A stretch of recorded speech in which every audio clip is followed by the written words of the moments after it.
Hello friends, जे advance sample paper 1 के paper 2 के बाकी बचे हुए सवालों को इस वीडियो में सॉल्व करेंगे। सेक्शन 3 में 6 क्वेश्चंस हैं और ये MCQ क्वेश्चंस नहीं है, मल्टीपल चॉइस क्वेश्चंस नहीं है, बल्कि आपको इसके आंसर देने होंगे और आंसर नियरेस्ट इंटीजर में होना चाहिए। क्वेश्चन नंबर 8 को देखते हैं। क्वेश्चन 8 है कि two vectors A and B are defined as A is equal to A sin A is equal to AI, B is equal to A times cos omega ti plus sin omega tj। सो दो vectors हैं, A XY direction में है और B XY plane में है। फिर small a is constant and omega is equal to pi by 6 radian.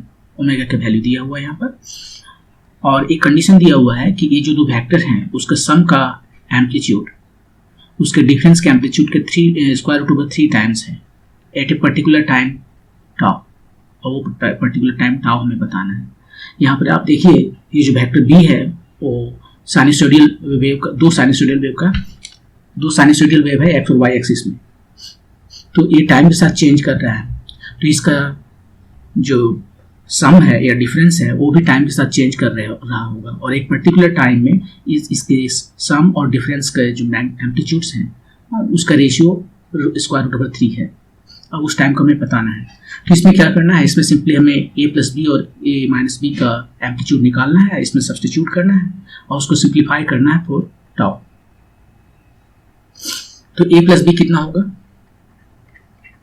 a plus B जो है ये दोनों को ऐड करना है, तो i को एक तरफ कलेक्ट करते हैं और j को एक तरफ कलेक्ट करते हैं, तो ये हो गया i को हम एक तरफ कलेक्ट करते हैं a times a plus a cos omega t, ये हुआ i वाला टर्म और j वाला टर्म एक तरफ, केवल इसमें j है तो a sin omega t j, a plus B हो गया। और ऐसे ही यदि हम a माइनस बी निकालें तो इसको i वाला एक तरफ कलेक्ट करेंगे और j वाला एक तरफ कलेक्ट करेंगे, तो i वाला टर्म में कौन कौन है, a और ये दोनों का difference a minus a cos omega t, और a में से b को माइनस करना है तो a भी माइनस होगा, तो यहाँ पर प्लस ना होकर माइनस हो जाएगा, यहाँ पर लिख देते हैं minus a sin omega t j। तो ये दोनों का अब एम्पलीट्यूड हमें निकालना है। a प्लस b का एम्पलीट्यूड क्या होगा, यहाँ पर हमने आपको याद दिला दें कि यदि कोई वेक्टर r है ए आई प्लस बी जे, तो इसका एम्पलीट्यूड सिंपली होता है स्क्वायर रूट ओवर ए स्क्वायर प्लस बी स्क्वायर। यहाँ भी वही करेंगे, ए प्लस बी का एम्पलीट्यूड निकालना है,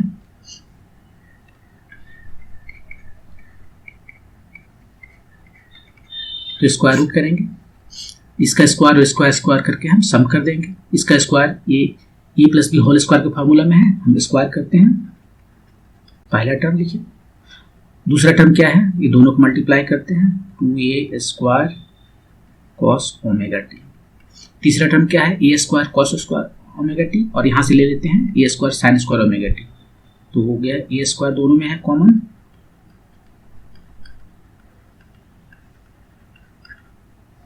जिसका वैल्यू 1 होता है। ऐड करते हैं a स्क्वायर और ये तो a स्क्वायर ही है, तो दो पे a स्क्वायर हो गया इसमें, ये दोनों लेके, और यहाँ पर जो बचा हुआ है 2a square cos omega t, दो स्क्वायर दोनों में है, कॉमन करते हैं 1 प्लस cos ओमेगा t,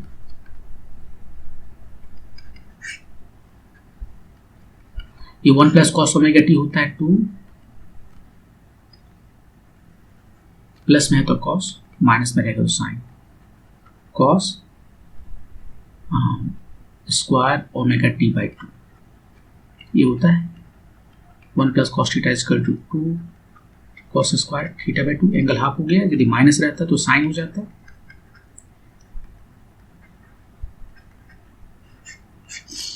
ये दो यहाँ से बाहर आ गया, ए स्क्वायर ये बन गया, और ये जो कॉस स्क्वायर ओमेगा टी है ये हो जाएगा कॉस ओमेगा टी बाई 2, और यहाँ पर हम प्लस माइनस साइन दे सकते हैं।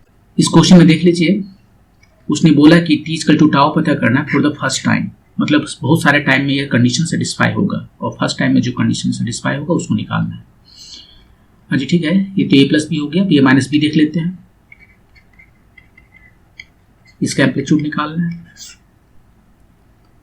ये दोनों का स्क्वायर करके हम सम करेंगे, इसका square a square plus minus 2a cos omega t, a square minus 2a square cos omega t plus a square cos square omega t यहाँ से, और ए भी इसको भी ऐड करते हैं, a square sine square omega t. ये minus जो से प्लस बन जाएगा, दोनों में ए स्क्वायर कॉमन है, cos square omega t plus sine square omega t. ये दोनों को ऐड कीजिए, ये 2a स्क्वायर हो गया, और बाकी जो बचा है यहाँ पर 2a स्क्वायर कॉमन कर लेते हैं, तो ये बच जाता है 1 minus cos omega T. 2a square, ये जो क्वांटिटी है अभी भी बताएं कि ये होता है 2 sign square omega T by 2। और फाइनली लिखते हैं इसको, 2 बाहर चला गया, 2a sine omega T by 2। अब जो रिलेशन दिया हुआ है उसमें हम इसको सब्स्टिट्यूट करते हैं। ये जो रिलेशन दिया है वो क्या है कि ये दोनों का एम्पलीट्यूड जो है उसमें रिलेशन है कि स्क्वायर रूट 3 टाइम्स है उसका डिफरेंस का। क्वेश्चन में देख लीजिए, और फर्स्ट केस में आया था 2a cos omega T by 2 plus minus था, स्क्वायर रूट 3, यहाँ भी इसका वाला प्लस माइनस है, 2a sine omega T by 2। तो ये 2a तो चला गया, तो sine by cos 10 omega T by 2, ये हो गया प्लस माइनस स्क्वायर रूट 3। यहाँ पर ये मत सोचिए कि प्लस माइनस कट गया, ये प्लस माइनस नहीं कटता है, यदि प्लस माइनस इधर है तो उधर भी प्लस माइनस ही होगा। और ये तब इस केस में क्या हो जाएगा, ओमेगा टी बाई 2 कितना आएगा, ये आएगा 10 n पाई प्लस माइनस ये 60 डिग्री है तो पाई बाई 3। आप इतना नहीं करना चाहते तो भूल जाइए साइन को, तो भी आपको आता है यहाँ पर 10 ओमेगा टी बाई 2 इसका 2 स्क्वायर रूट 3। अब ये वैल्यू जो है कितना हो सकता है, 10 60 डिग्री हो सकता है। नेक्स्ट वैल्यू क्या हो जाएगा, केवल हम प्लस वाला देखें तो नेक्स्ट वाला जो वैल्यू है वो हो जाएगा, फोर्थ क्वाड्रेंट में हम देखेंगे, एक वैल्यू यहाँ 60 डिग्री आया तो एक वैल्यू इधर आएगा 1 पाई प्लस पाई बाई 3, और आगे बढ़ेंगे तो ये 2 पाई प्लस इतना आएगा।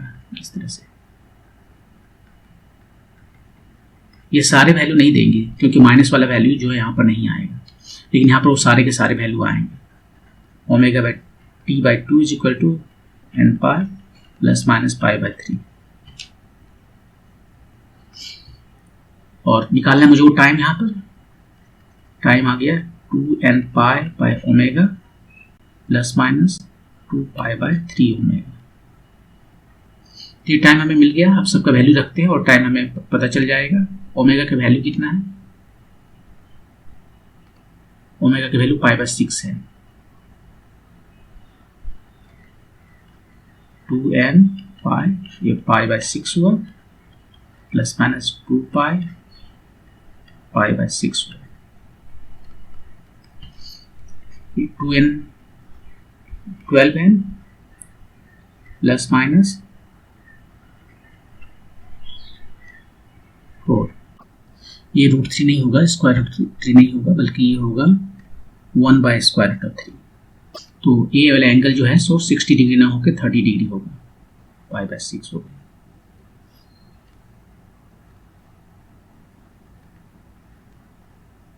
हर जगह पाई बाय 6 होगा। इतना सेकंड है यहाँ पर, और n इक्वल टू 0 पर ये जो है सो t मिनिमम है, टाउ मतलब n फर्स्ट टाइम जो आ रहा है, n का वैल्यू यहाँ पर स्टार्ट होगा 1 से, तो 1 plus minus 12 plus minus 2 second, तो इसकी ही देता है कितना हुआ 10 second, 14 second. n equal to 0 भी तो हो सकता है, क्यों नहीं हो सकता n इक्वल टू 0। और ये हो गया प्लस माइनस, तो माइनस तो टाइम नहीं होगा तो 2 सेकेंड इधर। एक फर्स्ट टाइम लेंगे 1, तो ये हो जाएगा 10 और 14। n इक्वल टू 2 लेंगे तो 22 एंड 26। तो जो सब पूछा गया हमसे, जो सब फर्स्ट टाइम इस टाइम में हमारा आंसर होगा टाउ इक्वल टू 2 सेकेंड। ये आंसर है। यहां से भी बना सकते थे, इतना माइनस प्लस नहीं करने का मन है तो यहां से देख लीजिए। फर्स्ट टाइम वाला जो आता है वो ये वाला एंगल आता है, और ये √3 नहीं है, 1/√3 है ना, 1/√3, तो ये π/6 हो जाएगा। मैंने वो गलती किया था।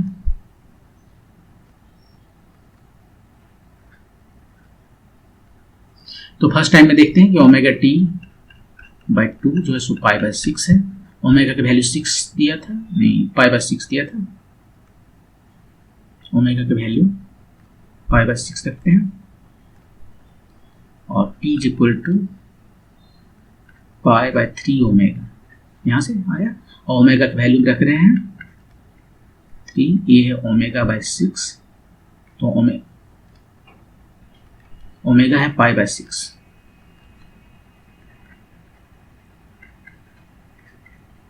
दो सेकेंड फर्स्ट टाइम नहीं आया, तो ये सभी नहीं माइनस प्लस करना। यहाँ पर आपको सारे पॉसिबल टाइम मिलते हैं जब ये कंडीशन सेटिस्फाई होता है। यहाँ पर केवल हम फर्स्ट देखना है तो इसको देखते हैं। फर्स्ट वाला तो यही है, माइनस तो होगा नहीं, 10 माइनस π/6 लिखेंगे तो टाइम नेगेटिव आ जाएगा, इसलिए हम लेंगे नहीं। तो हमारा जो सबसे छोटा वाला है डायरेक्टली भी मिल जाएगा, लेकिन और सारे पॉसिबल यदि निकालने हो तो यहाँ पर जैसे 10π + π/6 लिखे हैं, लेकिन 10π - π/6 भी होंगे, जो कि हम यहाँ पर नहीं कंसिडर कर रहे हैं। तो यहाँ पर हमें ये 10 वाला नहीं आके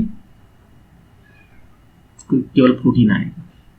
तो यहाँ पे इस तरह से इसको बना सकते हैं। इसमें क्या है कि बस दो वेक्टर का सम और डिफरेंस का जो है एम्पलीट्यूड का रेशियो दिया हुआ है, या उसके बीच में रिलेशन दिया हुआ है, और हमें वो टाइम बताना जब फर्स्ट टाइम ये कंडीशन सेटिस्फाई होता है। ये पीरियडिक फंक्शन होने की वजह से ये कई बार सेटिस्फाई होगा, और हमने देखा है इसको सॉल्व करने के बाद में कि ये जो है सो बहुत सारे टाइम में सेटिस्फाई होता है। 2 सेकंड में होता है, 10 सेकंड में होता है, ऐसे ही होता है। Okay, next question. 2 identical uniform disc roll without sleeping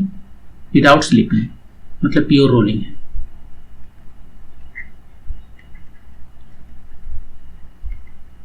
pure rolling मतलब ही इक्वल टू ω², ये जो है सो वैलिड होगा। On 2 different surfaces AB and CD as shown in the figure, AB और CD पर चल रहा है, दो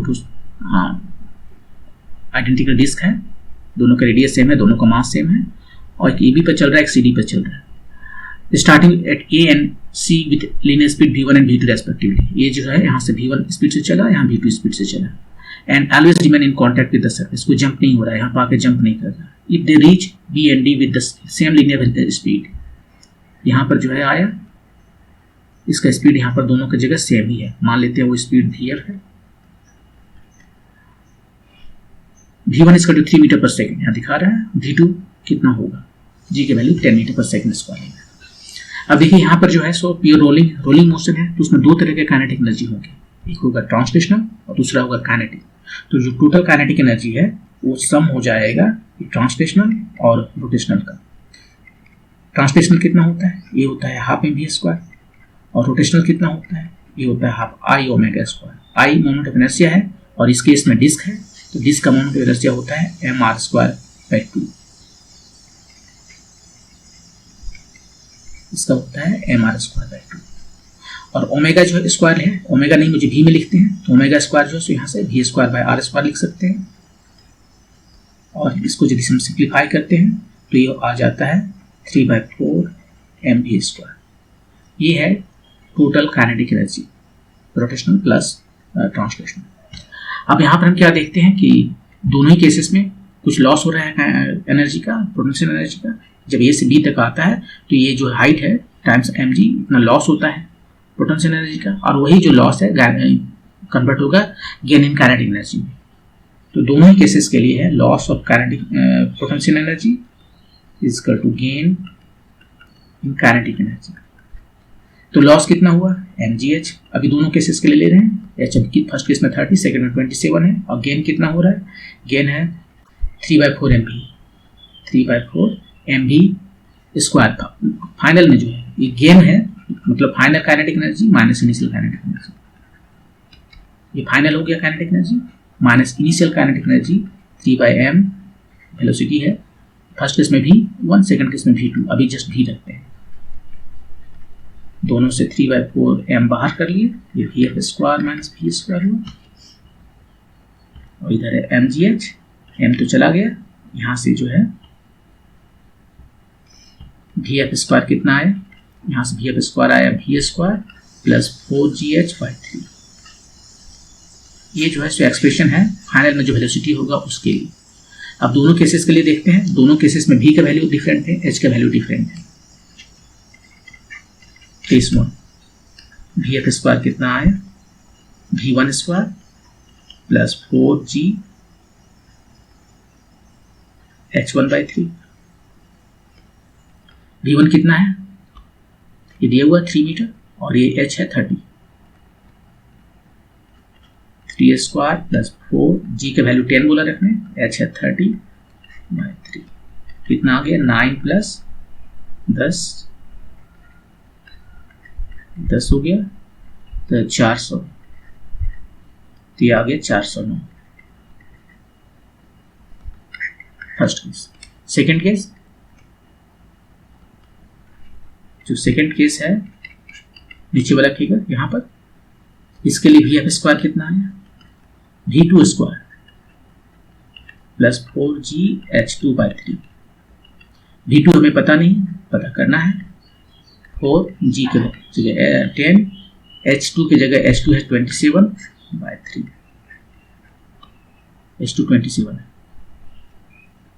तो यहाँ से आ गया V2 स्क्वायर प्लस ये कितना हो गया 360।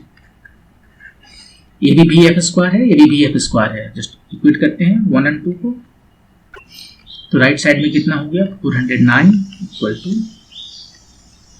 VT स्क्वायर प्लस 360, तो V2 कितना आ गया 40 9 49, तो ये आ गया 7 मीटर पर सेकेंड। यही आपका आंसर है।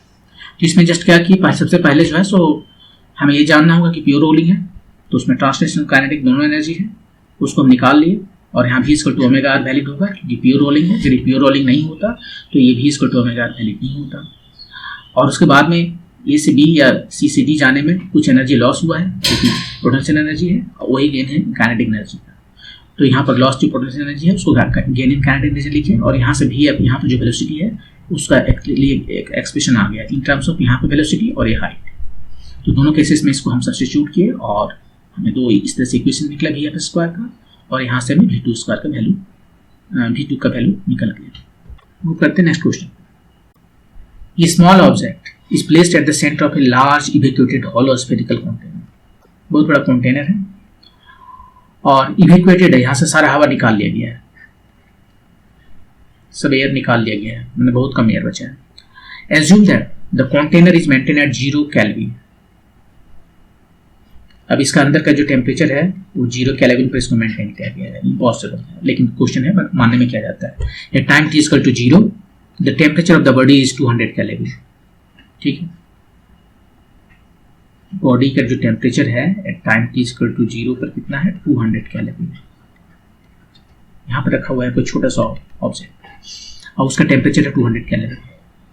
The temperature of the object becomes 100 kelvin at t = T1, 100 kelvin half हो गया, और t = T2 पर फर्दर हाफ हो गया 50 kelvin. Assume that the object and the container to be ideal black bodies. ये दोनों ही black bodies है।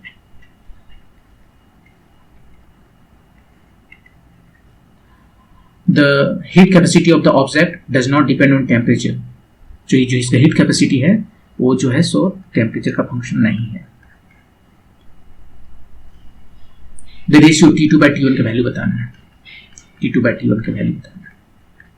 अब देखिए यहाँ पर जो ऑब्जेक्ट है वो क्या करेगा, उसका हीट कैपेसिटी निकालना है, तो यहाँ पर उसका एनर्जी में लॉस हो रहा है, कुछ एनर्जी जो है सो ये गेन करे या लॉस करे तब हम जो है सो हीट कैपेसिटी यूज करते हैं। जैसे किसी भी कोई भी बॉडी है यहाँ पर, इसका टेम्परेचर जब बढ़ता है तो कितना हीट उसने ऑब्जॉर्ब किया, ms θ2 माइनस θ1, कितना लूज किया। यदि एनर्जी लूज कर रहा है तो टेम्परेचर कम होगा, और तब ये ऐसे हमारा जो है सो क्या होता है,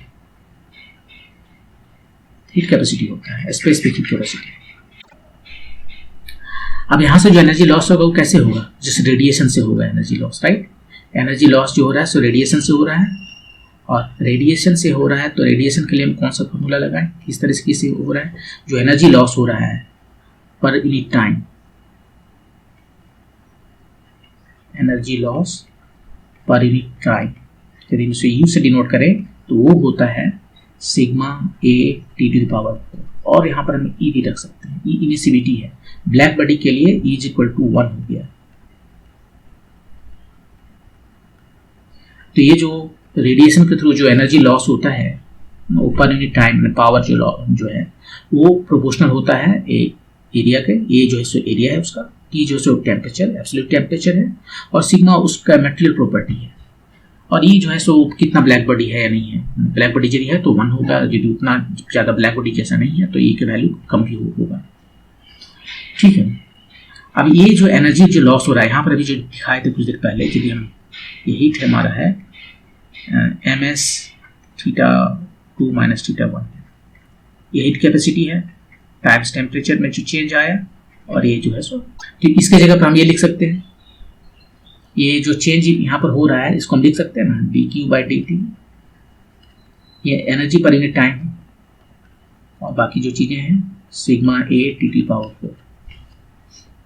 Q कितना हुआ, यदि हम टर्म लिखे in terms of heat capacity, ms change in temperature, right, ms T2 है ना, और इधर हो गया sigma A T T power 4, तो इसको हम लिख सकते हैं माइनस ms dt/dt, इधर है sigma A T T power 4।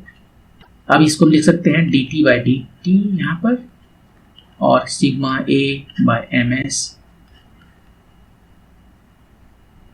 T T power 4। देखिए ये सारे कांस्टेंट है, सिग्मा उसका प्रॉपर्टी है, कांस्टेंट है, एरिया कांस्टेंट है, मास कांस्टेंट है, स्पेसिफिक हीट, ये तो टोटल मिलकर हीट कैपेसिटी है जो कि उसने बोला टेम्परेचर पर डिपेंड नहीं करता है, तो कांस्टेंट है। तो इसके बदले हम एक टर्म लिख देते हैं कि T T power 4 minus D T by T small. तो इसको हम ऐसे निकाल सकते हैं, D T by D T power 4 इसको टू माइनस के D T, T equal to 0 to some time T. Temperature जो है कहाँ से कहाँ तक जा रहा है, so T1 T0 to some value T। तो ये कितना हो जाएगा, ये हो जाएगा, इसको यदि इंटीग्रेट करेंगे तो ये हो जाएगा -1/T⁻3, वैल्यू रखते हैं T0 T, और इधर हो गया माइनस के टी लिखना भूल गया। तो यहाँ पर आया क्या हमारा वैल्यू, ये माइनस माइनस खत्म हो गया, तो 1/TQ minus 1/T0Q is equal to 3kT। ये हमारा एक एक्सप्रेशन है, रिलेशन है किस टाइम में कितना, 0 टाइम से स्टार्ट कर रहे हैं, तो जब 0 टाइम से जाएंगे T टाइम तक तो जो चेंज आता है T0 टेम्परेचर T0 से T2 T जाता है। तो अब यहाँ पर जो हमारा 2 कंडीशन दिया हुआ है उसमें इसको लिखते हैं और हमारा आंसर आ जाए। तो पहला क्या है, यहाँ पर T इक्वल टू 0 पर 200 केल्विन, राइट, स्टार्टिंग टाइम में 200 केल्विन, और स्टार्टिंग एक कंसीडर करेंगे एक, और एक जो है सो ए कंसीडर करेंगे। T0 टू T1 में 200 टू 100 आ गया, तो T इक्वल टू 0 पर ये टेम्परेचर है 200 केल्विन, और T इक्वल टू T1 पर है ये 100 केल्विन। इसी यहाँ पर रखते हैं, T कितना है सेकेंड वाला टेम्परेचर, ये 100 केल्विन है, इनिशियली कितना था 200 केल्विन, टाइम कितना लगा T1, एक equation.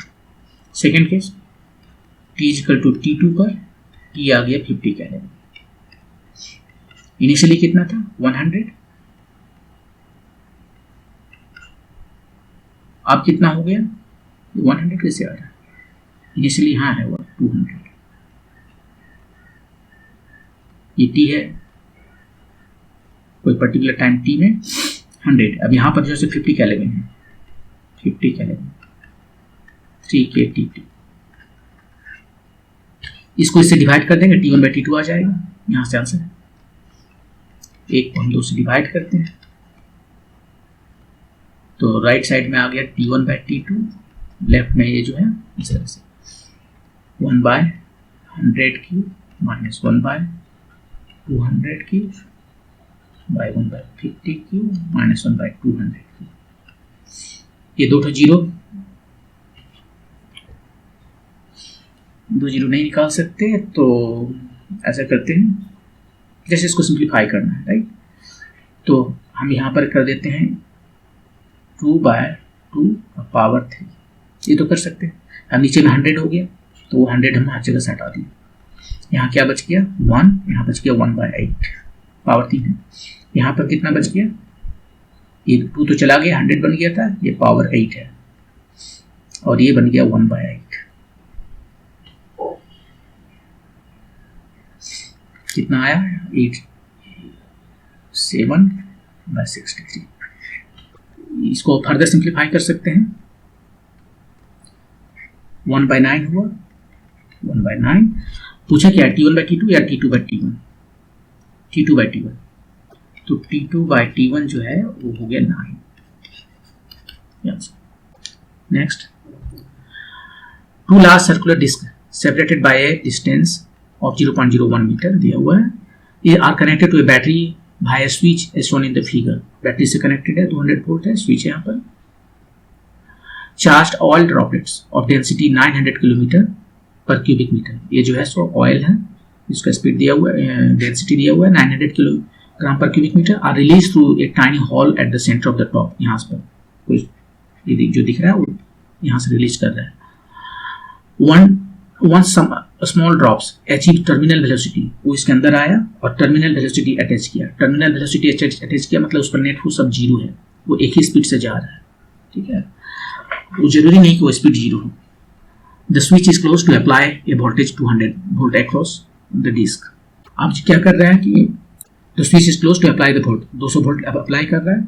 As a result the oil drops of 8 times 10⁻⁻7 metre stops moving vertically. ये संभव नहीं है। यदि उसका टर्मिनल वेलोसिटी है तो ये यदि फोर्स लगाएगा यहाँ से, इसके वजह से जो फोर्स लगेगा तो अब इस पर नेट फोर्स आ जाएगा। तो ये क्वेश्चन में कहने में दिक्कत है। यहाँ पर क्या करना पड़ता है, ये एक्चुअली मिलीकेंस एक्सपेरिमेंट है, ये उसी को बता रहा है। मिलीकेंस ऑयल ड्रॉप एक्सपेरिमेंट है और ये एक्सपेरिमेंट 1912 में किया गया था बाय अमेरिकन फिजिसिस्ट मिलीकेंस से, और उसके लिए उसे नोबेल प्राइज भी मिला था। यहाँ पर उसने E/m का वैल्यू निकाला था इस कैलकुलेशन करके। इलेक्ट्रॉन का रेशियो है, charge electron charge divided by उसका मास। तो ये 1912 में उसने निकाला था। तो करना क्या होता है कि ये जो इसको थोड़ा एडजस्ट करना पड़ता है, कम बेसी इसको करने के बाद में इसको पहले जो रोकना पड़ता है वो अपने आप नहीं रुक जाएगा, जिस तरह से इसने कहा। एनीवे वो रुक गया है। कहने का मतलब ये है कि जो ऑयल ड्रॉप है वो फ्लोट कर रहा है, वर्टिकल मोशन में नहीं, हॉरिजॉन्टल मोशन में इधर उधर फ्लोट कर सकता है, क्योंकि वर्टिकल मोशन में फोर्स 0 है और उसका वेलोसिटी भी 0 कर दिया था।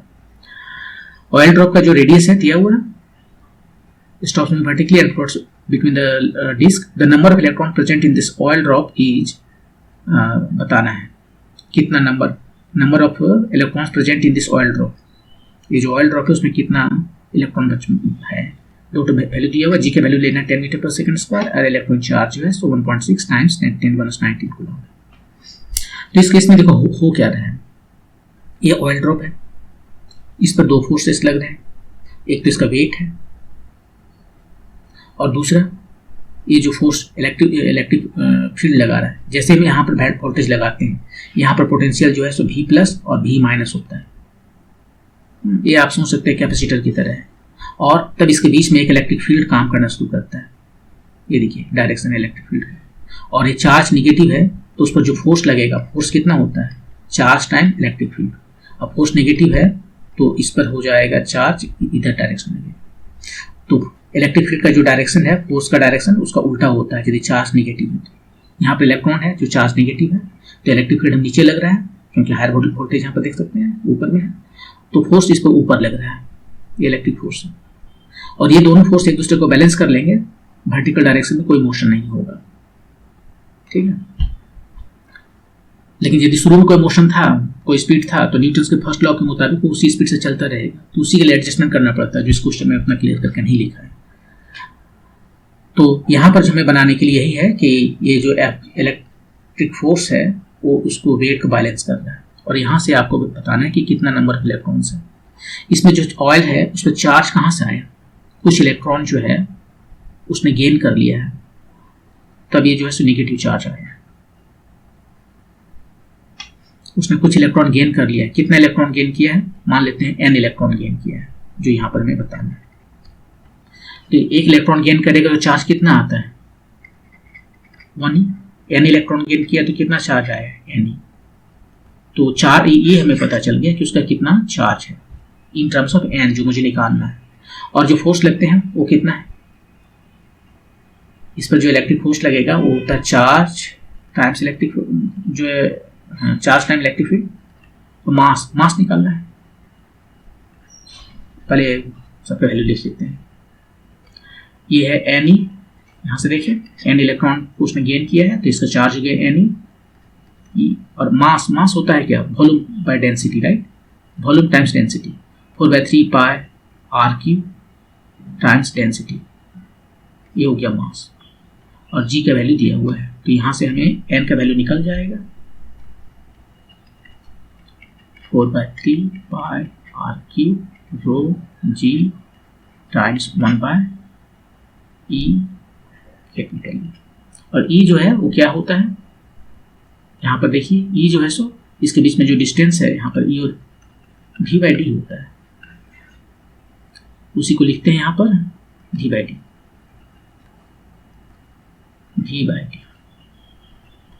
तो इस तरह से सब वैल्यू में यहाँ पर मिल गया है, और सबका वैल्यू रखिए और आंसर आपको मिलेगा। अब ये लंबा कैलकुलेशन तो है ही, उससे आप बच नहीं सकते।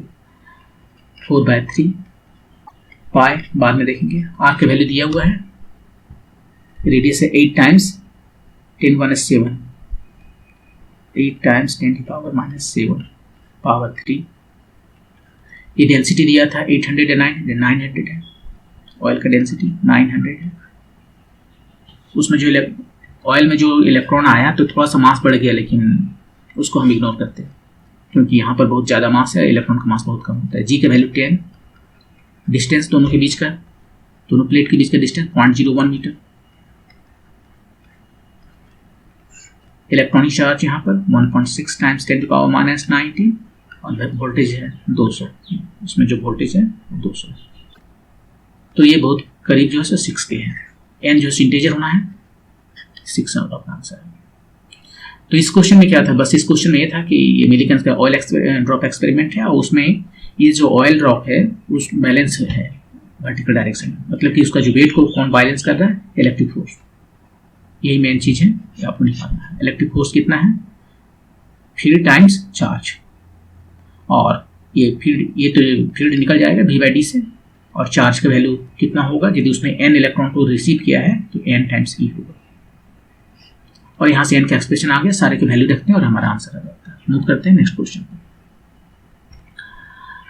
The xy plane be taken as the boundary between two transparent media M1 and M2 in Z। ठीक है, मान लेते हैं हमारा ये xy प्लेन है। यहाँ पर तो प्लेन नहीं दिखा रहे, एक लाइन दिखा रहे हैं, और ये जो हमारा है इस प्लेन पर, ये जो हमारा xy प्लेन में कोई लाइन है तो उस पर जो है ये नॉर्मल है 90 डिग्री, तो ये हो जाएगा हमारा z एक्सिस, और ये भी हमारा जो है इंसिडेंट रे है। इसने बोला m1 है ऊपर में, z इज ग्रेटर देन 0, और इसको नीचे आने देते हैं। ये z प्राइम एक्सिस है, ये नीचे हो गया, इधर m2 है। m1 जो है z इज ग्रेटर देन 0 के लिए, और दूसरा m2 जो है z लेस देन इसके लिए। रिफ्लेक्टिव इंडेक्स दिया है यहाँ पर √2, और यहाँ पर √3। ये ray of light travelling in m1 ऊपर में along the direction given by the vector, ये जो वेक्टर जो है इसका डायरेक्शन दिया हुआ, ये जो है ये का वैल्यू दिया हुआ है मतलब ये जो दिख रहा है इसका वेक्टर दिया हुआ है, आई के साथ, एक्स के साथ 4√3 है, -3√3 जे -5 के। ठीक है। Incident on the plane of separation, the value of difference between angle of incident in M1, ये वाला जो लाइन दिख रहा है वो, and the angle of reflection in M2 will be, यहाँ पे एंगल ऑफ इंसिडेंट कौन होगा, ये होगा एंगल ऑफ इंसिडेंट θ1, और एंगल ऑफ रिफ्लेक्शन यहाँ पर सीधे तो जाएगा नहीं, इसका ज्यादा है तो इधर थोड़ा टर्न होगा, इधर होगा,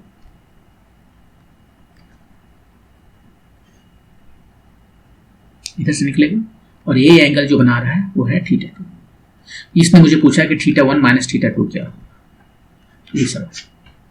अब θ1 कितना है आप देखिए, यहाँ पर ये जो वेक्टर है आपको दिख रहा है जेड एक्सिस के साथ कितना बड़ा एंगल बना रहा है, ये वाला एंगल होगा, लेकिन दोनों वेक्टर का डायरेक्शन ठीक करते हैं, इधर से सेम वेक्टर इधर जा रहा है, ये वेक्टर और ये जेड प्राइम एक्सिस के बीच में जो एंगल है यही है θ2, ये दोनों सेम है, ऑपोजिट एंगल है, सेम है। तो θ2 जो है वो है वेक्टर बिटवीन, एंगल बिटवीन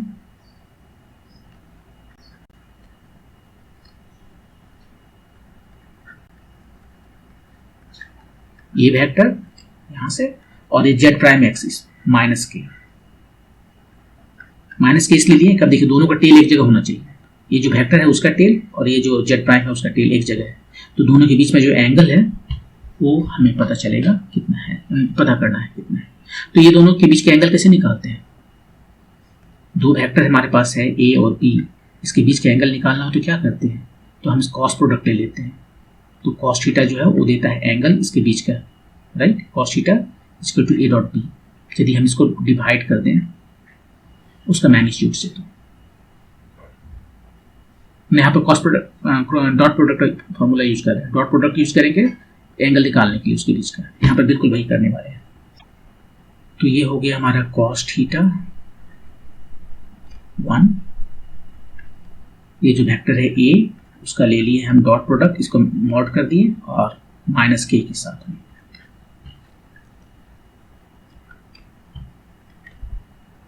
ए का मैग्नीट्यूड कितना है यहाँ से देख सकते हैं, ये कितना हो गया 48, this square plus this square plus this square, ये कितना हो गया 27 और एक 25, और ए का जो वेक्टर है उसका हम डॉट प्रोडक्ट ले रहे हैं माइनस के साथ, तो केवल ये वाला सरवाइव करेगा, बाकी सब खत्म हो जाएगा, आई डॉट के 0 जे डॉट के 0 केवल ये वाला सरवाइव करेगा, यहाँ -5 है और यहाँ -1 है, तो ये हो गया 5।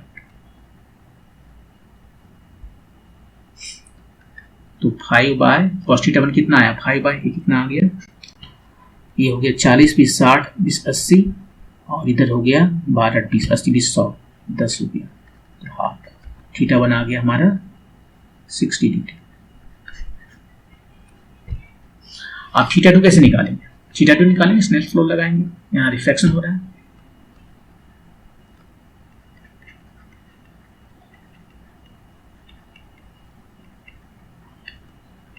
फर्स्ट मीडिया जो है μ1 times sine theta 1, second media का refractive index times sine theta 2, μ1 है √2 स्क्वायर रूट 2, साइन थीटा 1 ये 60 डिग्री आ गया, μ2 स्क्वायर रूट 3 है, साइन थीटा 2 हमें पता कर लेते हैं, साइन थीटा 2 जो है वो हो गया square root over 2 by square root over 3, और sine 60 square root over 3 by 2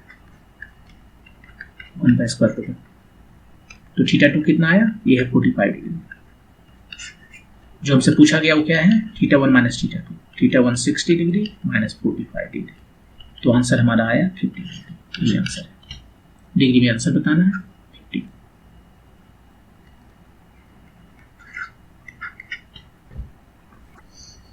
तो यहाँ पर ये एंगल ऑफ इंसिडेंट ना देकर सीधे बोल दिया कि भाई इसका वेक्टर क्या है, ये जो वेक्टर इंसिडेंट रे है उसका वेक्टर फॉर्म में ये हमारा वैल्यू है। तो ये इस एक्सिस के साथ कितना बड़ा एंगल बना रहा है जेड प्राइम एक्सिस के साथ, वही एंगल इधर हो जाएगा, और इसके साथ में दो वेक्टर जो है उसके बीच के जो एंगल होता है, दोनों का टेल एक जगह रखते हैं और उसके बीच में जो एंगल है वो हम पता करने के लिए क्या कर सकते हैं, हम डॉट प्रोडक्ट यूज कर सकते हैं। cos theta is equal to a dot b और उसका मैग्नीट्यूड हम ले लेते हैं ताकि यूनिट वेक्टर हो जाए और इसके बीच में जो है केवल cos थीटा आए। तो यहाँ से थीटा निकाल सकते हैं, एंगल निकाल सकते हैं। वही हमने किया, इसके साथ निकालना है इसका एंगल इस वेक्टर का, तो इसके साथ हमने डॉट प्रोडक्ट कर दिया, माइनस के साथ में डॉट प्रोडक्ट कर दिया तो हमें वैल्यू आया cos थीटा 1 का और यहाँ पर cos थीटा 1 आया half, so theta 1 60 degree. Snell so लगाया, थीटा 2 पता चल गया। तो ये दोनों के बीच में एंगल कितना है, डिफरेंस वही पूछ रहा था, difference between angle of incident and reflection, वो पता चल गया। Next question, the inductors of 2 LR circuits are placed next to each other. ये इंडक्टर है, एक इंडक्टर ये है L1, एक इंडक्टर है L2। L1 L2 नहीं, दो इंडक्टर है, इसका सेल्फ इंडक्टेंस है L1, इसका सेल्फ इंडक्टेंस है L2 और इसका म्यूचुअल इंडक्टेंस वो है M। As shown in the figure, the values of the self-inductance of the inductor, resistance, mutual inductance and applied voltages are specified in the given circuit. सारे value दिए हुए हैं, 5 volt लगा हुआ है, 20 वोल्ट लगा हुआ है, ये 5 ओम है, 10 ओम है। After both the switches are closed, दोनों को क्लोज किया, मतलब ये ऑपरेशन स्टार्ट हो गया इसका। Simultaneously, the total work done by the batteries against the induced electromotive force in the inductors by the time the current reaches their steady state value is how many millijoule? दोनों को एक साथ में बंद कर दिया, स्विच को बंद किया, अब इसमें करंट फ्लो करना शुरू हुआ। जब करंट फ्लो करेगा तो इसमें क्या होगा, ये जो है एक इंडक्टर है, इंडक्टर से होकर करंट पास करेगा, एक सोलेनॉइड है, याद कीजिए सोलेनॉइड, इससे होकर जब करंट पास करता है तो एक मैग्नेटिक फील्ड बनता है इसके अंदर, ये मैग्नेटिक फील्ड है, तो वो मैग्नेटिक फील्ड इसके अंदर बन रहा है, ठीक है। और ये मैग्नेटिक फील्ड जो है वो चेंज करेगा। शुरू में देखिए क्या है कि शुरू में जो है धड़ाम से जो है इसका 5/5 1 एम्पियर करंट नहीं हो जाएगा, वो स्टेडी स्टेट करंट है, उतना होने में टाइम लगता है।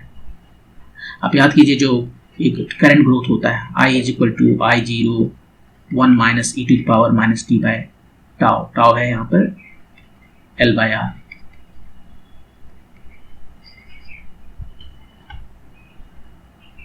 तो इस तरह से टाइम लगता है ऐसे कुछ वहाँ अपने स्टेडी स्टेट में पहुंचने के लिए, और ये जितना ही ज़्यादा होगा L/R उतना ज़्यादा टाइम लगेगा, तो तुरंत नहीं हो जाता, ठीक है। तो उसके बाद में क्या हो रहा है, करंट इसका मतलब बढ़ रहा है, धीरे धीरे करंट बढ़ रहा है, करंट बढ़ रहा है तो यहाँ पर जो है सो मैग्नेटिक फील्ड बढ़ रहा है, मतलब फ्लक्स जो है सो चेंज हो रहा है, और तब फैराडे के इलेक्ट्रोमैग्नेटिक इंडक्शन से वो जो चेंज हो रहा है फ्लक्स में वो एक इलेक्ट्रोमोटिव फोर्स जनरेट करेगा, ई मैंने बैटरी यहाँ पर एक तरह से जनरेट करेगा, और लेंज लॉ के मुताबिक वो ई जो है सो माइनस d∅/dt है, ये फाई जो है सो प्रोपोर्शनल है एल के करंट के, तो प्रोपोर्शनली कांस्टेंट ले लेते हैं, फाई इज टू Li ऐसे कर सकते हैं, माइनस L/di/dt, ये इसका प्रॉपर्टी है L, और di जितना करंट फ्लो करेगा ज़्यादा उतना ही ई इलेक्ट्रोमोटिव फोर्स इंड्यूस्ड होगा। ये रेट जो है करंट फ्लो करना नहीं है, करंट किस रेट से चेंज हो रहा है, और माइनस ये कहता है कि जिस वजह से ये इलेक्ट्रोमोटिव फोर्स जनरेट हो रहा है ये उसी को खत्म करेगा, उसी को अपोज करेगा। तो यदि करंट बढ़ने की वजह से हो रहा है तो करंट घटाना चाहेगा, करंट घटने की वजह से हो रहा है तो करंट बढ़ाना चाहेगा। तो फ्लक्स इसमें ऑलरेडी है एक डायरेक्शन में, इधर से करंट गया और फ्लक्स जो है किधर से मान लेते हैं, इधर मान लेते हैं, क्या आप कर अपना देखिए करंट कैसे पास कर रहा है, नीचे से ऊपर जा रहा है करंट, नीचे से ऊपर जा रहा है, तो नीचे से ऊपर जा रहा है, तो यह अपना कलर जो है सो करंट का अपना अच्छा राइट हैंड लीजिए, उसके फिंगर्स को करंट के डायरेक्शन में कर्ल कीजिए, करंट जो फ्लो कर रहा है इसमें इंडक्टर में, आपका थंब जो है सो डायरेक्शन देगा मैग्नेटिक फील्ड का, तो मैग्नेटिक फील्ड इधर है, तो ये जो प्रोड्यूस करेगा, ये जो आएगा वो कहाँ से आएगा, वो मैग्नेटिक फील्ड को इस तरह से ये करंट प्रोड्यूस करेगा कि ये जो फील्ड है वो कम हो जाए, मतलब अपोजिट डायरेक्शन में, इस तरह से अब ये जो करंट आ रहा है, इधर से करंट जा रहा है ना इस बैटरी की वजह से, वो करंट लाएगा इस डायरेक्शन में। तो एक तो ये हुआ। दूसरा, इसके बगल में ये रखा हुआ है, ये ट्रांसफार्मर की तरह है, एक कॉइल इसके बगल में रखा हुआ है, और ये दिखाने को ऐसे जस्ट दिखा दिया। कहने का मतलब यहाँ पर ये होता है कि इधर से जैसे ट्रांसफार्मर में होता है, कोई एक सॉफ्ट कोर जो है इससे होकर पास करता है ऐसे, तो इसमें जो करंट, जो मैग्नेटिक फील्ड आएगा वही मैग्नेटिक फील्ड, मान लीजिए इसका डायरेक्शन मैग्नेटिक फील्ड किधर है, इसका डायरेक्शन नीचे है। देख लीजिए वहां पे कर्ल करके अपना करंट अभी इधर से बह रहा है ना, इधर से बह रहा है तो ऊपर से नीचे आ जा रहा है, तो इसमें डायरेक्शन नीचे आएगा। ये दोनों बैटरी अलग अलग है, एक इधर से करंट नीचे से ऊपर जा रहा है, ऊपर से नीचे आ रहा है, तो इसका मैग्नेटिक फील्ड इधर है, करंट के डायरेक्शन में दिखा रहा है एक तरह से, तो करंट के डायरेक्शन में है। और ये जो सॉफ्ट कोर लगा हुआ है, तो ये क्या करेगा, फील्ड को इधर से भी घुमा देगा।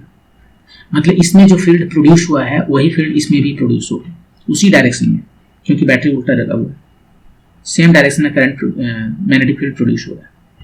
और अब ये क्या करेगा, दोनों ही वजह से, इसके वजह से और इसके वजह, दूसरा कॉइल है उसके वजह से, इसमें जो मैग्नेटिक फील्ड प्रोड्यूस हो रहा है इस डायरेक्शन में, उसको अपोज करेगा। मतलब ये जो है इधर नीचे बनाएगा, ये जो बनाया ये बैटरी यहाँ पर एक तरह से वो नीचे इसको अपोज करेगा, इसको भी अपोज करेगा, इसको भी अपोज करेगा। जो मैग्नेटिक फील्ड इसमें आया है दोनों ही का, इसके वजह से भी और इसके वजह से भी अपवर्ड डायरेक्शन में, तो जो प्रोड्यूस करेगा करंट ऐसा कि जिसके वजह से मैग्नेटिक फील्ड डाउनवर्ड डायरेक्शन में हो, और वो तभी संभव है जब करंट का डायरेक्शन उल्टा हो जाए।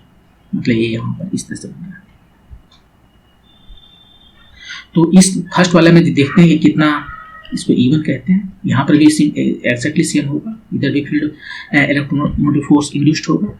ये कितना इंड्यूस्ड हुआ, ये जो भी हुआ L1 करंट में जो चेंज हो रहा है di1/dt, और एक M की वजह से, ये जो सॉफ्ट कोर लगा हुआ है इसके वजह से। अब देखिए दोनों ऐड कर रहा है, ये दोनों एक ही डायरेक्शन में है, मैग्नेटिक फील्ड इसके वजह से और इसके वजह से एक ही डायरेक्शन में है, तो यहाँ पर हम प्लस लिखेंगे। जो इलेक्ट्रिक फोर्स जनरेट हो रहा है वो एड अप हो जाएगा, माइनस नहीं होगा। यदि इस बैटरी को उलट देते तो माइनस होगा। तो M di2/dt, यहाँ पर दो पार्ट है, इसमें जो इलेक्ट्रोमोटिव फोर्स जनरेट हो रहा है वो दो पार्ट है। पहला तो अपने वजह से है, सेल्फ इंडक्टेंस, इस बैटरी की वजह से जो इस लूप में करंट फ्लो कर रहा है उसको अपोज कर रहा है, और सेकेंड इसमें जो करंट फ्लो कर रहा है तो वही मैग्नेटिक फील्ड इसमें भी जा रहा है तो उसको भी अपोज करेगा।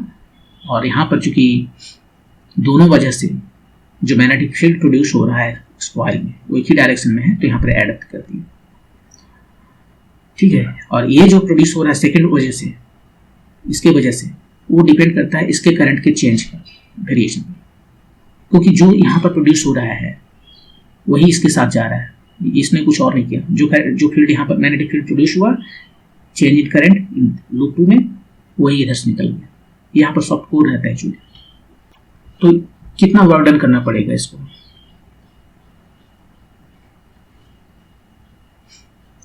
वर्क डन जो करना होगा बैटरी को, वो इसके अगेंस्ट करना है।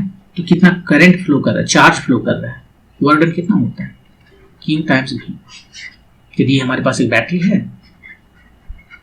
कोई कैपेसिटर लगा हुआ है ऐसे, तो यहाँ पर जितना भी चार्ज फ्लो कर रहा है ये बैटरी के अगेंस्ट में, तो यहाँ पर बोलते हैं work done by battery Q।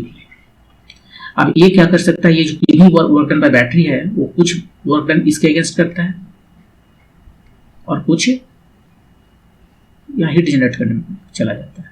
यहाँ पर भी जो है ये जो बैटरी काम कर रहा है दो काम करेगा, हीट जनरेट करेगा और कुछ इसके अगेंस्ट काम करेगा। तो इसके अगेंस्ट जो काम किया वो कितना है, I/dt।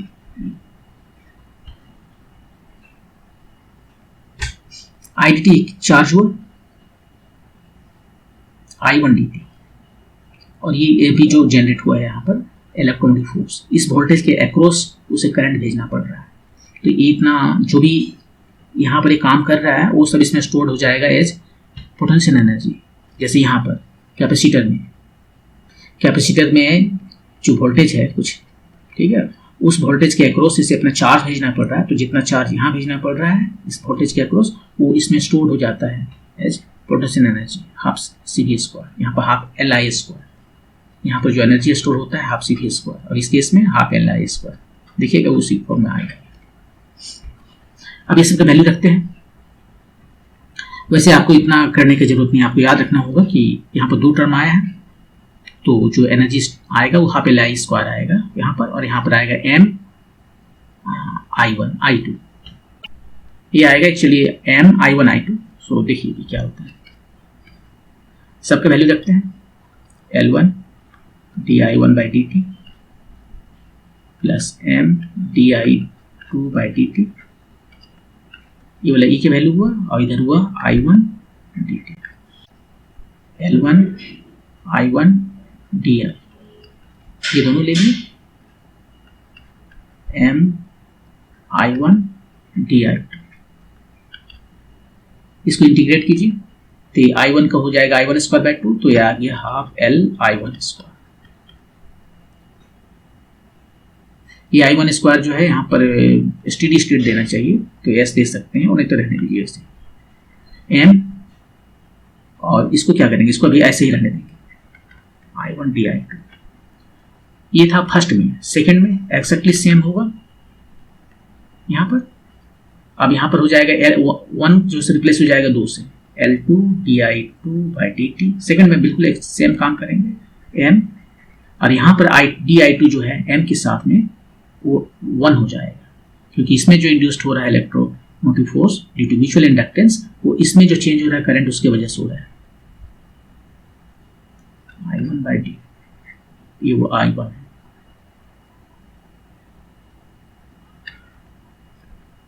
I2d2, ये दोनों को हम क्या करते हैं, मल्टीप्लाई करते हैं, तो यहां पर आ गया है I2, और इसमें आ गया M I2 di1, ये हो गया half L I2 square integrate करने पर। और यहाँ पर जो करंट है ना वो 0 से लेकर कोई I मैक्स देते हैं, वही I2 यहाँ पर लिखे हुए, और ये जो वैल्यू है सो M I2 di2, दोनों को ऐड करते हैं, जो टोटल वर्क डन करना पड़ रहा है बैटरी को वो है W1 प्लस W2, और ऐड करते हैं दोनों को, half L I1 square plus half L I2 square, ये L1 है और ये L2, और ये दोनों को ऐड करना है, राइट, ये वाला और ये वाला, M I1 di2 plus M I2 di1,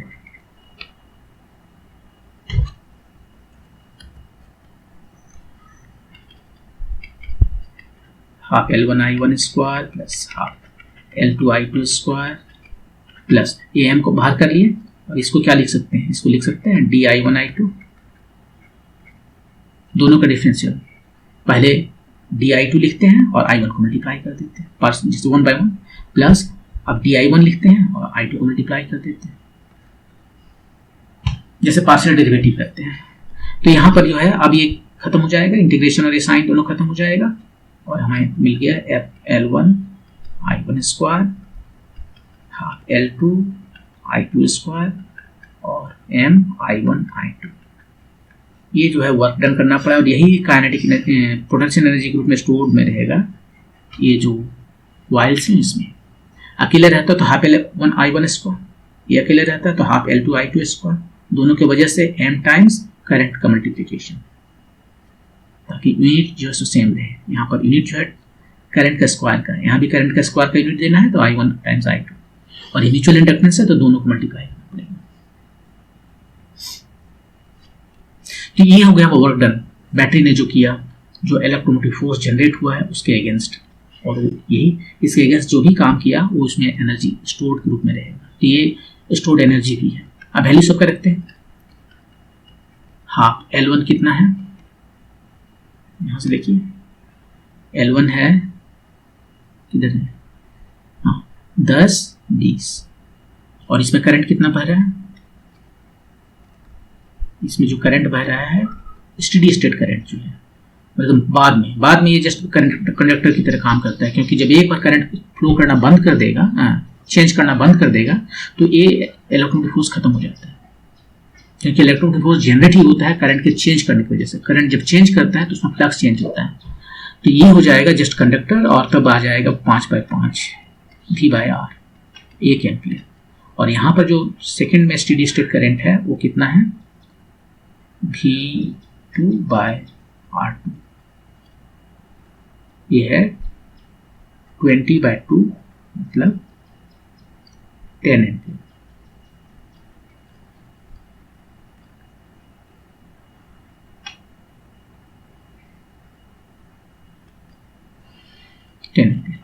तो ये है 1 एम्पियर और ये है 10 एम्पियर। 10 एम्पियर कहाँ से आ गया, 20/10 है ना, 20/10 है तो 2 एम्पियर, 20/10 5/5 1 and 2 एम्पियर, 10 20 5। L1 जो है सो 10 है, I1 जो है सो 1 आया, L2 जो है सो 20 है, I2 जो है सो 2 आया, M जो है सो 5 है, I1 I2 यहाँ से I1 I2 1 times 2, ये हो गया 5, ये हो गया 40 और ये हो गया 10, तो आ गया 55। वेट, L1 जो है वो कितना है, L1 का यूनिट हमने नहीं देखा, ये माइक्रोन में यूजुअली रहता है, मिली में दिया है, यूजुअली माइक्रोन में रहता है, मिली दिया है, तो उस मिली को हम लिखना भूल गए। 10 जो है सो मिली, 20 मिली, 5 मिली, तो मिली है तो 10⁻⁻³ या फिर सीधे मिली जूल कहें, 55 मिली जूल, ये आपका आंसर है। तो इसमें आपको जो वर्क डन बाय बैटरी है वो इसमें स्टोर होता है पोटेंशियल एनर्जी के रूप में, और वो आपको याद होगा ½LI²। यहाँ पर तो इस केस में क्या है, ½L1I1², पहला जो इंडक्टर, सेकंड में ½L2I2², और म्यूचुअल इंडक्टेंस है तो उस केस में क्या होता है, ये जो M है को मल्टीप्लाई करते हैं I1 I2 से और हाफ नहीं रखते हैं, ठीक है। ये प्लस या माइनस हो सकता है डिपेंडिंग सिचुएशन, तो इस केस में प्लस या माइनस होगा कि नहीं होगा, क्योंकि देखिए इसमें करंट जो है नीचे से ऊपर जा रहा है और इसमें करंट ऊपर से नीचे आ रहा है, तो जो मैग्नेटिक फ्लक्स फील्ड जो प्रोड्यूस हुआ है इसमें एक तरफ डायरेक्शन में मान लेते हैं, वो डिपेंड करता है कि किस तरह से कॉइल बनाया गया है, कॉइल को ऊपर से नीचे रैप किया गया है कि नीचे से ऊपर रैप किया गया है, उस पर डिपेंड करता है। तो यहाँ पर हम मानते हैं कि इसको इस तरह से रैप किया गया है कि करंट ऊपर से नीचे आ रहा है, तो उस केस में हम राइट हैंड का रूल यूज करेंगे, तो फील्ड का डायरेक्शन इधर है। और यहाँ पर देखिए करंट ऊपर जा रहा है तो फील्ड उसी के डायरेक्शन में है, यहाँ पर करंट ऊपर से नीचे आ रहा है तो फील्ड उसी के डायरेक्शन में है, लेकिन यहाँ पर कोर की वजह से कोर लगाते हैं यहाँ पर, ये करंट, ये जो फील्ड है मैग्नेटिक फील्ड वही इसमें भी पास करेगा। तो यहाँ पर जो मैग्नेटिक फील्ड है वो दो वजहों से है, एक अपने करंट की वजह से है और एक दूसरे के करंट की वजह से, दोनों सेम डायरेक्शन में है, इसलिए यहाँ पर प्लस थी। आप जो अपोज करेगा दोनों को अपोज करेगा, देखिए यहाँ पर जो अपोज किया सो है और यहाँ पर अपोज किया, ये दोनों का साइन सेम है, क्योंकि दोनों फील्ड जो है यहाँ पर दोनों की वजह से सेम डायरेक्शन में है।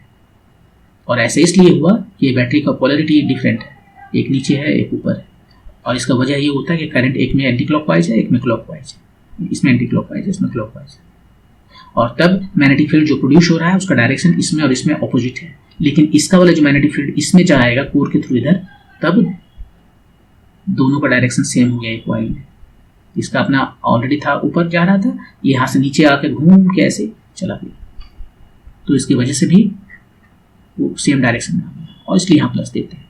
यदि पोलरिटी दोनों का सेम रख देते, नीचे में हायर पोटेंशियल यहाँ भी नीचे में हायर पोटेंशियल, तब जो सेम माइनस करना पड़ता है।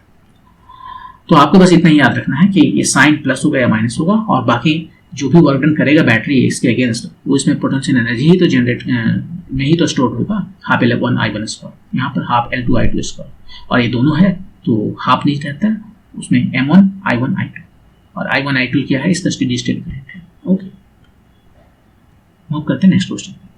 अब नेक्स्ट सेक्शन है सेक्शन 4। इसमें 4 क्वेश्चन है, लेकिन इसमें 2 पैसेज है, पैसेज दिया हुआ है, इस पैसेज को पढ़ना है और आंसर करना है। इस अभी 2 पैसेज है और हर एक पैसेज में 2-2 क्वेश्चन पूछे गए। तो पहले पैसेज पढ़ते हैं। ये small block of mass m यहाँ दिखा रहा है, moves on a frictionless surface on an inclined plane, कोई फ्रिक्शन नहीं है, ठीक है, इजी है। As on in the figure the angle of the incident suddenly changes from 60 to 30, ये 60 है एंगल ऑफ इंसिडेंस पहला इंक्लाइन का, और दूसरा इंक्लाइन का 30, ये धड़ाम से चेंज हो गया। धड़ाम से चेंज होने का क्या मतलब है? धड़ाम से चेंज होने का मतलब है यदि यहाँ से ऑब्जेक्ट आएगा तो इससे टकरा जाएगा। यदि स्मूथली रहता, चेंज नहीं होता, स्मूथ हो रहता जैसे इस तरह से, तो उसमें टकराने वाली बात नहीं होती है, धीरे धीरे धीरे करके चला जाता है इस पर। लेकिन यहाँ पर एक सडनली इसमें चेंज आया, तो इसका मतलब है यहाँ से जो आएगा तो क्या देखेगा, धड़ाम से टकराना ही टकराना है, तो कोलिजन होगा यहाँ पर। The block is initially at rest, ठीक है, यहाँ पर जो है शुरू में रेस्ट में, एट ए, यहाँ पर दिखाने को यहाँ पर दिखाया है, लेकिन इंटरमीडिएट पोजीशन में दिखाया है, यहाँ पर वो रेस्ट में है शुरू। Assume that the collision between the block and the incline are totally inelastic, totally inelastic, बहुत ज्यादा इनइलास्टिक है, राइट। टोटली इनइलास्टिक में क्या होता था, दो पार्टिकल हैं, यदि ये कोलिजन हुआ और टोटली इनइलास्टिक है तो ये दोनों साथ में चलते थे। यहाँ पर साथ में चलने जैसी तो बात नहीं है, क्योंकि ये तो हमेशा रुका हुआ है। तो टोटली जो इलास्टिक एनर्जी है, इसका कहने का मतलब है एनर्जी का मैक्सिमम लॉस हुआ है। तो एनर्जी जब लॉस है तो हम कंजर्वेशन लॉ ऑफ एनर्जी नहीं लगाएंगे, लेकिन एक चीज है जो हमेशा लगा सकते हैं, चाहे इलास्टिक कोलिजन हो, एनर्जी लॉस हो ना हो, इन इलास्टिक कोलिजन में एनर्जी लॉस होता है, वो है कंजर्वेशन लॉ ऑफ मोमेंटम, वो हमेशा काम करता है, तो हम उसी को लगाएंगे। और पहला क्वेश्चन क्या है, the speed of the block at point B immediately after it strikes the second incline. पहले यहाँ बताइए कि यहाँ पर कोलिजन हो रहा है, जस्ट कोलिजन के पहले आप वेलोसिटी पता कीजिए, और कोलिजन के जस्ट बाद में पता कीजिए, वही पूछ रहे हैं, जस्ट कोलिजन के बाद में जो वेलोसिटी है वो कितना है। इसे हटा देते हैं, यहाँ पर फ्रिक्शन है नहीं, फ्रिक्शन भी एनर्जी लॉस करता है, वो नहीं देखना है, ठीक है। सबसे पहले इसको कहते हैं H1, इसको कहते हैं H2, यहां से आता है। यहां पे वेलोसिटी क्या है, VB1, मतलब बिफोर कोलिजन, हमें भी आफ्टर कोलिजन बताना है, उसको VB2 कहते हैं, बिफोर कोलिजन। वो तो सिंपली हम से जानते हैं स्क्वायर रूट ओवर 2GH होता है ना, ये हाइट h है, जितना एनर्जी लॉस होगा वही इसका गेन इन काइनेटिक एनर्जी है। ये फॉर्मूला तब वैलिड है यदि यहाँ पर वेलोसिटी 0 है, और नहीं तो कौन सा फॉर्मूला लगाना पड़ता, तो लगाना पड़ता कि mgh लॉस हुआ और वो गेन किया kinetic energy, half m v2 square minus half m v1 square, और यहाँ से हमें v2 स्क्वायर पता चलता, ये m तो चला गया, v1 स्क्वायर प्लस 2gh, तो v2 जो है सो पता चलता है इस तरह से, v1 स्क्वायर प्लस 2gh, लेकिन v1 यहाँ 0 है तो जस्ट यही लिखते हैं, ठीक है। कितना आया ये, स्क्वायर रूट ओवर 2, g का वैल्यू 10 लेना है, h1 कितना है, ये स्क्वायर रूट ओवर 3 है। अब यहाँ से h1 निकालें, इधर कहीं निकाल लेते हैं, tan 60 degree is equal to h1 by square root over 3, तो h1 आया tan 60 है, होता है रूट 3 मीटर, ये 3 मीटर आया। h2 भी निकाल ही लेते हैं,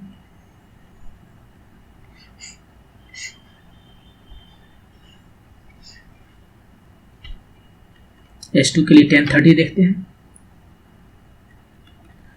tan 30 equal to h2 by ये टोटल डिस्टेंस, नहीं h2 इसको भी देखते हैं, टोटल क्यों, ट्रायंगल तो यहाँ है ना, ये 3 स्क्वायर रूट 3 और h2 का वैल्यू यहाँ से आ गया tan 30 1 by square root 3 times 3 square root 3, ये भी 3 मीटर है, ये भी 3 मीटर है, ठीक है। तो यहाँ पर जो वैल्यू हम निकाल रहे थे, velocity of this particle just before collision, यहाँ पर जस्ट पहुंचा है, अभी हिट नहीं किया है इस दूसरा इंक्लाइन को, वहाँ पर बिफोर कॉलिजन, h1 कितना था 3 ना, 3, तो कितना आ गया square root over 60 metre per second. और इसके बाद में कितना आएगा वो हम कंजर्वेशन ऑफ मोमेंटम से पता कर सकते हैं, राइट। तो इसको ये लाइन को थोड़ी देर आगे बढ़ा दें, ठीक है। तो ये लाइन इसको आगे बढ़ाते चले जाते हैं। यहाँ ये एंगल 60 है तो ये भी एंगल 60 होगा। ये 30 है, ये 60 है, एक्सटीरियर एंगल इसका जो सम ऑफ इंटीरियर एंगल, तो ये एंगल 30 डिग्री हो गया। अब ये जो वेलोसिटी यहाँ पर आया VB1, यही है VB1, इसका इधर का क्या कंपोनेंट है VB1 टाइम्स cos 30 डिग्री। तो यहाँ पर हम कंजर्वेशन ऑफ मोमेंटम लगा रहे हैं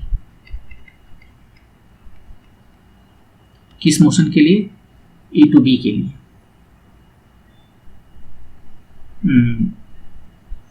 एट बी कोलिजन हो रहा है एट बी। तो initial momentum equal to final momentum.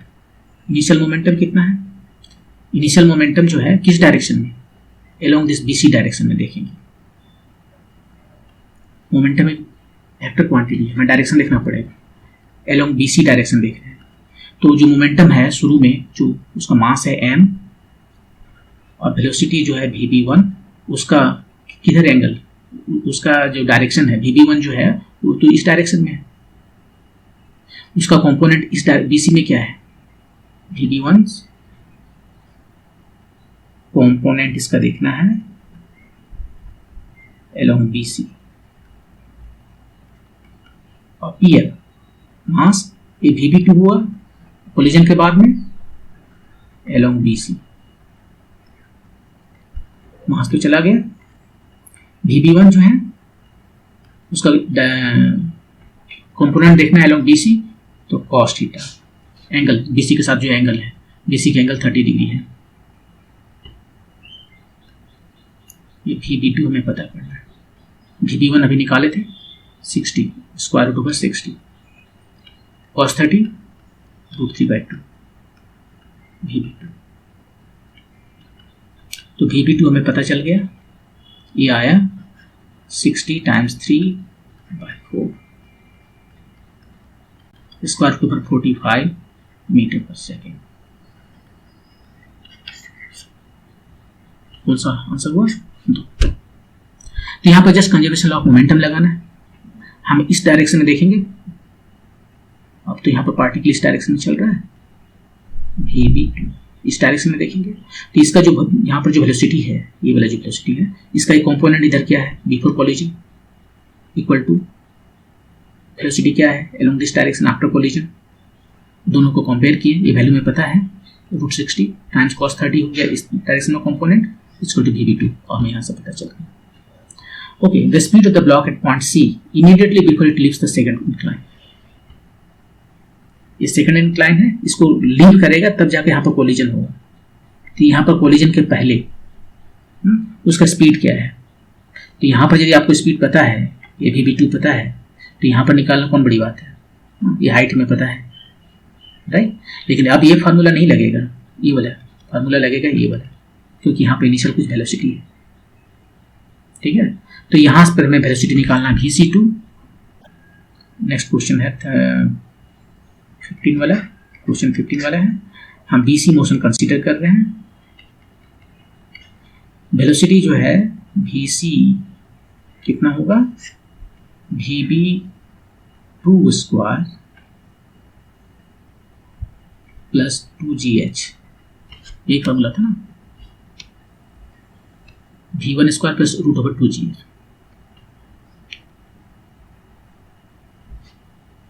या आप सिंपली कर सकते हो कि जो लॉस यहाँ पर काइनेटिक एनर्जी पोटेंशियल एनर्जी में हो रहा है वो उसी से तो निकाले formula, loss in potential energy going from B to C equal to change in kinetic energy, ये change in kinetic energy increase in kinetic energy, और वहीं से ये फार्मूला निकला है। तो इसी में सब्स्टिट्यूट करते हैं। VB2 अभी भी निकाले हैं, कितना निकला था, √45 2G है 10 और H, इस केस में भी H जो है सो 2 है, वो भी 10 है 3 है। ये हो गया 45 प्लस 60, तो ये आ गया 105 मीटर पर सेकेंड। 105, इसमें भी 2। इस तरह से इसको बना ली। मूव करते हैं नेक्स्ट क्वेश्चन पे। नेक्स्ट पैसेज क्वेश्चन है passage 2। When a particle is restricted to move along x-axis between x equal to 0 and x equal to a, यहाँ पर उसे रेस्ट्रिक्ट कर रहा है। ये हमारा x equal to 0 है और x हमारा x equal to a। Particle को बोल रहा है भाई तुम इसी के बीच में रहो, कहीं नहीं आना है, इसके बाहर नहीं जा सकते, रेस्ट्रिक्ट कर दिया। Where एज है nanometre dimension, edge of nanometre dimension, ठीक है, ये का डायमेंशन बहुत छोटा है, देखिए ये जो है सो नैनोमीटर के डायमेंशन का है, बहुत छोटा है। Its energy can take only certain specific value.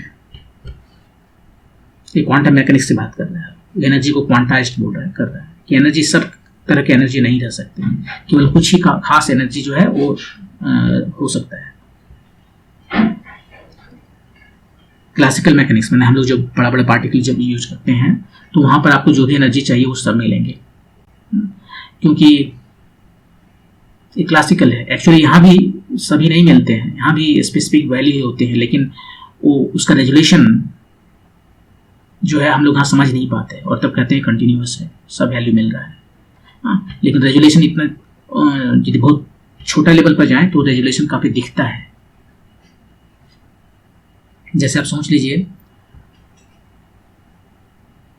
कि कोई पानी का फव्वारा जो है बहुत नज़दीक से देखेंगे उसका चेहरा दिखेगा, लेकिन बहुत दूर से आप देखेंगे तो पानी कंटिन्यूअस लगेगा, पानी एक तरह से गिर रहा है। यदि उस 200-400 मीटर दूर से देखिए फव्वारा से निकलता हुआ पानी लगेगा, पूरा पानी गिर रहा है, नल की तरह से निकलता हुआ पानी गिर रहा है। लेकिन नज़दीक आकर देखेंगे तो पानी अलग अलग तरीके से आ रहा है। तो वो रेजुलेशन की बातें हैं। ये बहुत छोटे लेवल पर आप देखेंगे तो रेजुलेशन दिखेगा यहाँ पर कि सारे एनर्जी पॉसिबल नहीं है, लेकिन बड़े लेवल पर जो है सो रेजुलेशन देख नहीं पाते और तब लगता है कंटिन्यूअस। एनीवे आगे बढ़ते हैं।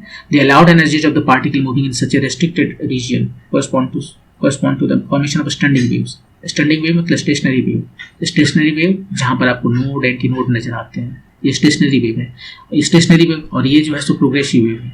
इसमें एनर्जी ट्रांसफर होता है, इसमें एनर्जी ट्रांसफर नहीं होता है। यहाँ पे एनर्जी ट्रांसफर नहीं हो रहा है। With nodes at its end X equal to 0, इसको नोड कहते हैं। कहाँ पर एक्स इक्वल टू 0 और एक्स इक्वल टू a पर नोड्स हैं, तो मतलब कुछ इस तरह से हो सकते हैं, एक्स इक्वल टू 0 और a पर नोड बने हैं। The wavelength of this standing wave is related to the linear momentum t of particle according to de Broglie relation.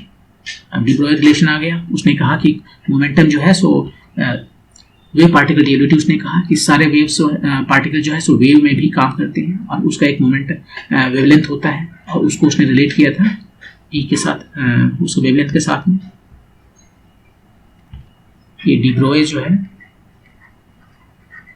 आप इसको डी ब्राउली भी पढ़ सकते हैं, फ्रेंच नाम है तो उसमें डी ब्रोई पढ़ते हैं। डी ब्रोई वेव थ्योरी जो है वेव थ्योरी लिखते हैं। इसने कहा कि P जो है सो h बाय लैम्डा होता है। P मोमेंटम है, h प्लैंक्स कांस्टेंट है, एक पर्टिकुलर वैल्यू है, फिक्स्ड है ये, और लैम्डा वो जो पार्टिकल है उसका जो भी हम यदि वेव के रूप में उसको सोचे तो उसका एक वेवलेंथ होगा, वेव है तो वेवलेंथ होगा, उस वेवलेंथ को हम रिलेट कर सकते हैं इसका मोमेंटम के साथ। तो यदि मोमेंटम हमें पता है तो उसका वेवलेंथ बता सकते हैं। तो ये जो रिलेशन है इसी रिलेशन से यहाँ पर देखिए ये पार्टिकल जो है वेव के रूप में बिहेव कर रहा है, तो एक स्टेशनरी या स्टैंडिंग वेव बना है, तो यहाँ पर इसका लेंथ हमें पता चल जाएगा ना कितना है, ये लैम्डा बाय 2 है। ये पूरा कंप्लीट नहीं हुआ ना, पूरा कंप्लीट तो इधर से आपको होगा। ये कंप्लीट वेवलेंथ यहाँ तक आया, वेव यहाँ तक आया, यह आधा केवल है, तो आधा है तो हाफ हुआ। ये आपने साउंड में पढ़ा होगा कि नोड टू नोड जो है सो लैम्डा बाय 2 होता है, ठीक है। तो यहां से आगे देखते हैं क्या बोल रहे हैं। The energy of the particle of mass m is related to linear momentum E equal to p square by 2। Thus the energy of the particle can denote by a quantum number n taking values 1 to 3। ये n जो है सो called the ground state correspond to the number of loops in the standing। Energy को लिखना है इस तरह से, लेकिन यहाँ पर p जो है P में आएगा n का वैल्यू। कैसे? n क्या है, कितना स्टैंडिंग वेव है। अभी तो हमने एक स्टैंडिंग वेव दिखाया यहाँ पर, लेकिन ये जरूरी नहीं कि एक ही हो सकते हैं, और भी तो हो सकते हैं, जैसे इस केस में यहाँ पर दिखा रहा हूँ।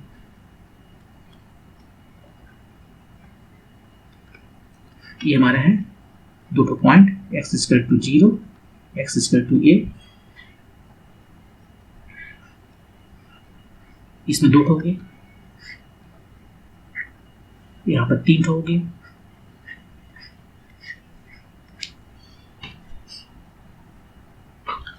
तो ये जो डिस्टेंस है x equal to 0 to a वो कितना हो जाएगा, जितना लूप है ना, जितना ये स्टर्निंग वेव्स है टाइम्स एक वेव का, जो एक स्टर्निंग वेव का जो यहाँ पर दिख रहा है, एक लूप का जो डिस्टेंस है वो λ/2। तो यहाँ से हमें लैम्डा निकल गया 2a/n, तो मोमेंटम निकल गया, मोमेंटम इसका 2s/λ है, h/λ 2a टाइम्स n, और मोमेंटम निकल गया तो एनर्जी निकल जाएगा। क्वेश्चन में बोला है कि एनर्जी होता है p²/2m, आप भी निकाल सकते हो, काइनेटिक एनर्जी देख लीजिए, हाफ mv² होता है, m से ऊपर नीचे मल्टीप्लाई कर दीजिए, ये m² v² p²/2m होता है, वो यहाँ दिखा रहा है। तो p का वैल्यू रखते हैं nh/2a²/2m, कितना आ गया, n² h²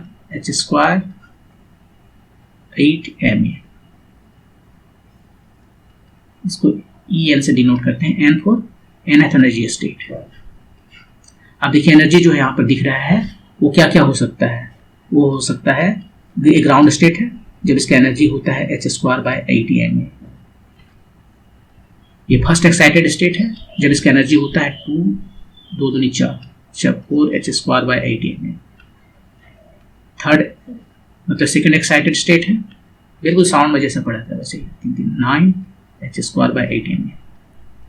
तो यही सब एनर्जी पॉसिबल है। ये दोनों के बीच में यदि हम पूछे बोले कि क्या हमें 2h²/8ma मिलेगा, नहीं मिलेगा, यही सारे एनर्जी पॉसिबल्स है। तो देखिए यहाँ पर सब तरह की एनर्जी नहीं मिलती, ये एनर्जी जो है सो क्वांटाइज्ड हो गया, डिस्क्रीट हो गया एनर्जी, सब एनर्जी नहीं मिलेंगे, कंटिन्यूअस नहीं मिलेंगे। लेकिन जब यही बड़ा लेवल पर हम जब जाते हैं तो ये एनर्जी गैप इतना कम है तो उस बड़ा लेवल पर वो एनर्जी गैप को कोई पूछता नहीं है, वो कंटिन्यूअस दिखता है, लगता है हाँ सब तरह की एनर्जी पॉसिबल है। Use the model described above to answer the following 3 questions, 3 नहीं, यहाँ पर 2 क्वेश्चंस हैं। For a particle moving in the line x equal to 0 to x equal to a, h का वैल्यू दिया हुआ है, इलेक्ट्रॉनिक चार्ज दिया हुआ है। The allowed energies for the particle for a particular value of n is proportional to, ये पूछ रहा है en जो है वो प्रोपोर्शनल किसके है, यहाँ से देख सकते हैं तुरंत दिख जाएगा, en जो है सो प्रोपोर्शनल है किसके, a के, यहाँ मैंने गलती किया है, a² है ना, a²। तो यहाँ से आप देख लीजिए सीधे en किसके प्रोपोर्शनल है, बाकी n कॉन्स्टेंट, n तो है ठीक है, n तो रहेगा, लेकिन a के प्रोपोर्शनल है कैसे, a का पावर -2 है, a का पावर -2 है। और next question, if the mass of the particle m equal to 10⁻³ kg and a equal to 66 nanometre, the energy of the particle in its ground state is closest to, ground state में energy कितना है, अब ये देखें हमने, यही तो है h²/8ma²। अब वैल्यू रखते हैं, आप तो वैल्यू बैठाना पड़ेगा, उसमें कुछ नहीं किया जा सकता है, h का वैल्यू दिया हुआ है,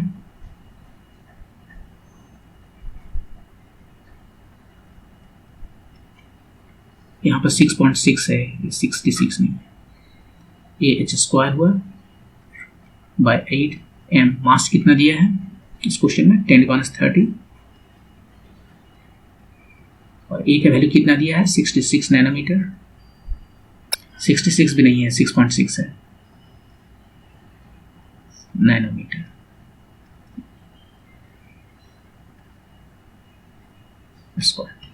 बस इसको सिंप्लीफाई कीजिए, देखिए क्या होता है, नहीं ठीक है, इतना जूल है, पूछना है इलेक्ट्रॉन वोल्ट में, इलेक्ट्रॉन वोल्ट में कैसे पता करते हैं,